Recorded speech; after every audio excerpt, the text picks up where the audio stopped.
So I'm going to share with you a pilot project that we did in partnership with Fannie Mae using a new loan product to put manufactured housing on land trust land, and also partnered with local, regional, and state government to um, to fund the entire project. And go ahead, next slide. So I'm going to skip the community land trust piece because I think we all know what that is. And we've been here since 2002, and we've housed to date 188 families and had 37 or so resales, 152 homes, and we have another 100 or so in the pipeline right now, expanding to Napa Valley, as well as continuing work in Sonoma County, which is wine country in California. Next. So this is a map of where we are, and traditionally we have three approaches to creating affordable home ownership. One is that we work with developers to manage the inclusionary component of their development.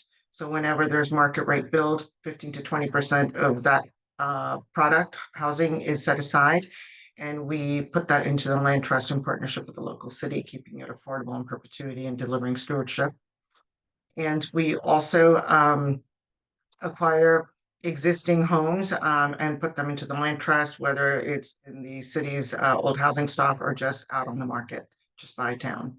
And we provide stewardship like we all do, pre-purchase, and all the way through resale, protecting the affordability and the condition and the land for public benefit. Next. So we have new challenges to the model I just described. How many of us have been told if you get free land, that's it, you should be fine. That's the only driver that keeps you from producing land. And I got very tired of that. So decided to challenge that. And if it wasn't going to work, it wasn't going to work, but it would put the end to that question. So there was a white paper that was written by the Berkeley Turner Center kids for their master's project, and Fannie Mae wanted that paper, and so we wrote it. If you Google Jamie Lane Fannie Mae, you'll find the paper on this. So our new challenge was, all right, let's see if land is enough. Well, no, because we have in a disaster, which we have so many disasters around fire and floods, and you've all heard about it in California. We have a huge labor shortage, and increased demands for rebuilding efforts have dramatically increased construction costs, reflecting a lot of what Frank said. The cost of construction materials themselves and impact fees have risen across the Bay Area, and insurance costs are increasing significantly, and there are concerns that it will become difficult to obtain due to fire risks. Next. So the ability to rapidly and efficiently create housing is more important now than ever. We have areas that are hit by natural disasters, and we need to rebuild quickly and equitably while keeping costs low and affordability high. And we need a program that embraces the community spirit and coming together in the wake of a disaster to help rebuild. And you can see this map that shows the hazards around the country. Next. So why Sonoma County? Here, again, massive wildfires mean that the county is a clear example of a disaster-prone area.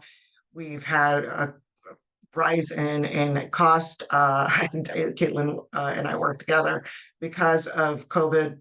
We've had so many more people move up here with their high incomes, and the construction and labor shortage is probably the #1 problem for delivery. And as Frank mentioned, if you've got the money, you tend to have more access because you can pay a higher price. So that leaves everybody else with no help.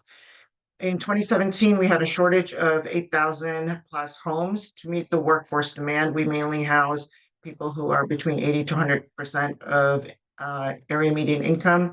Many of our homeowners are educators, first responders, city employees, and people in the medical personnel industry. And after the Tubbs fire in 2017, we lost an additional 5,000 homes. And now, as of 2020, we have a shortage of 13,500, and that, of course, increases because the fires just keep going. Next. So I tend to think very much in a linear fashion, and I can't believe this made it to the paper, but this is my stick drawing. And I just started with on the right, what do we want? We want a home that is going to be affordable in perpetuity for multiple families, and just broke it down as to how we're going to get there. So we needed land, and the city got us the land. We needed an entitlement team, and we got money from the city for that, and the county. We needed to do the construction work, and we went to the state of California, CalHFA, for all of that. And we needed a special loan because no one's actually put land trust homes on manufactured homes on land trust land. So Fannie Mae created a new loan product and gave us the only variance in the country, which we piloted, and it is now available to everyone in the country because the pilot has been successful. Next. Um, so the features here is we really want to work on infill and transit oriented areas. The reason we have these problems with climate change and impacting us in terms of fires and floods is because people want to build in areas where really people should not be building. We should not be in up in the hills and things like that. And so looking for small lots is something that we can do as land trusts. And we also partner with cities and civil engineers and so on, but it is not our project. The psychology and the team spirit behind it was we are a steward and we are meeting the need in the community and we're lessening the burden of government that has to create housing. And so we're all in this together. There is no us and them. Everyone needs to chip in and cut the costs. And so we successfully wound up getting subsidy per home, and the county and the state in particular had never done a grant. Everything is a loan model, but we are land trusts. And so I'm not going to pay that back. Your subsidy is a permanent investment to close the gap between the cost of creating that home and what our families can afford. So we convinced CalHFA that this would be permanent. And the documents were written in concert with all three levels of government, local, regional, and state, to sing the same song, which means by that I mean that they bought the affordability. That's what they were buying. They bought affordability. And we guaranteed that we would use our money to preserve their funds in that land and that we would preserve the affordability and perpetuity through stewardship. So that was a huge win. And it was almost an $800,000 grant from the state. So now to the homes. Well, since we couldn't get anybody to build stick-built homes for all the reasons mentioned, Fannie Mae has a policy called Duty to Serve, and in it, they suggested that MH Advantage as a product be piloted. And so we rose to that occasion, and this was incredible because these homes were built in a factory at a deeply reduced cost while we were doing the site work. So you are getting the house and the final product prepared in twice the time, rapidly. And we even had to stop the build for, we had a couple of snags, and the homes just stayed nice and dry through the winter, protected. And when we were ready, they just got delivered, and the neighborhood did not have to deal with construction for months on end. And it was wonderful. There are certain things that we have in our program that work really well. Like we can get our appraised market value to be based on the comps around. In the past, manufactured homes could not get comps from the neighborhood homes, and that makes a big difference because when we have market rate comps and we have the affordable sales price, there is a loan to value difference of 80% or more, and then our homeowners don't have to come up with a down payment. So we can talk about that separately offline if you need to. But I did not want to give up any of the pluses we already had in the program, and we did not.